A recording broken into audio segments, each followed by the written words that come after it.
नमस्कार दोस्तों, क्या आपको पता है कि मधुमक्खियां हर साल अमेज़न की ओवरऑल इनकम से भी ज्यादा कमाते हैं। जी हाँ, दुनिया भर में कमर्शियल फ्रूट्स, वेजिटेबल, क्रॉप्स की उत्पादन में मधुमक्खियों का बहुत बड़ा योगदान है। 8 प्रमुख प्रकार के मधुमक्खियां पाए जाते हैं।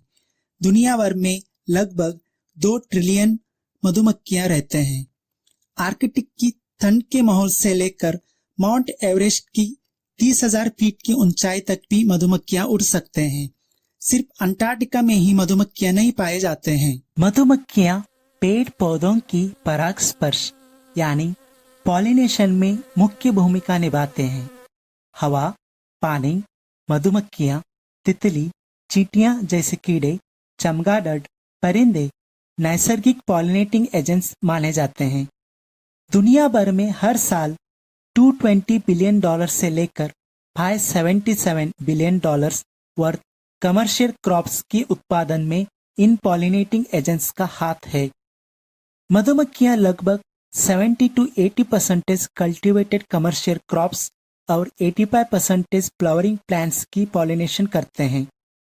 अमेरिका यानी यूएसए में ही हर साल लगभग $16 बिलियन वर्थ कमर्शियल क्रॉप्स मधुमक्खियों से उत्पादन होता है। अमेरिका के लोगों के 30% खाना मधुमक्खियों के ऊपर निर्भर है। इसके सिवाय मधुमक्खियां शहद और बीवैक्स भी देते हैं। 1 पाउंड यानी 454 ग्राम शहद बनाने के लिए लगभग 600 मधुमक्खियों को 20 लाख फूल और करीब ओवरऑल 80,000 किलोमीटर तक घूमना पड़ता है। एक मधुमक्खियों की छत में एक रानी मधुमक्खी, 80,000 के आसपास महिला कामगार मधुमक्खियां और 500 से 1000 तक पुरुष ड्रोन्स रहते हैं। रानी मधुमक्खी 3 से 4 साल तक और पुरुष ड्रोन 8 सप्ताह तक जीवित रह सकते हैं। कामगार मधुमक्खियां गर्मी के मौसम में 6 सप्ताह तक और ठंडी के मौसम में 6 महीने तक जीवित रह सकते हैं।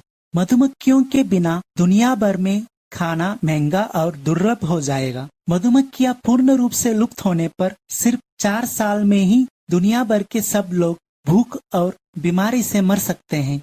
मैनुअल पॉलिनेशन यानी आर्टिफिशियल पॉलिनेशन करने के लिए यूनाइटेड किंगडम जैसे छोटे राष्ट्र में भी हर साल 1.5 बिलियन पाउंड्स खर्च करना पड़ेगा।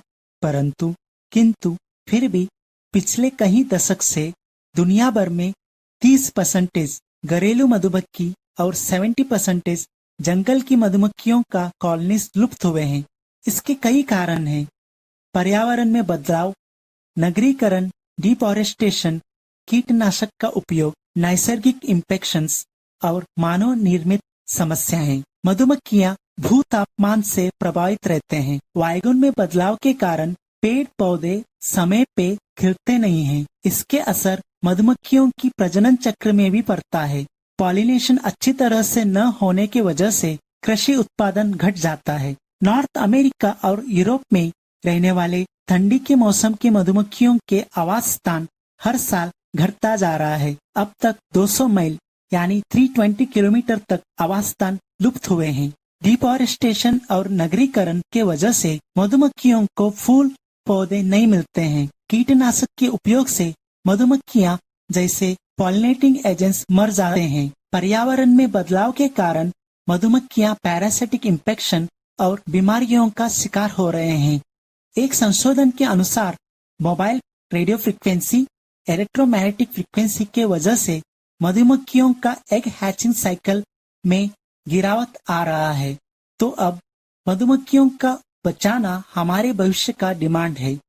तो हम क्या कर सकते हैं? नगर में अलंकारिक पेड़ पौधों की जगह पे फ्लावरिंग प्लांट्स, फूल देने वाले पेड़ पौधों को लगाना चाहिए। पर्यावरण को संरक्षण करना चाहिए। ऑर्गेनिक फार्मिंग और ऑर्गेनिक फूड कंजम्पशन को बढ़ावा देना चाहिए। इस तरह हम मधुमक्खियों और अपना भविष्य को भी बदल सकते हैं। कोई सुझाव हो तो कमेंट बॉक्स में लिखिए। हमारे इस चैनल को लाइक, शेयर और सब्सक्राइब कीजिए। Thank you.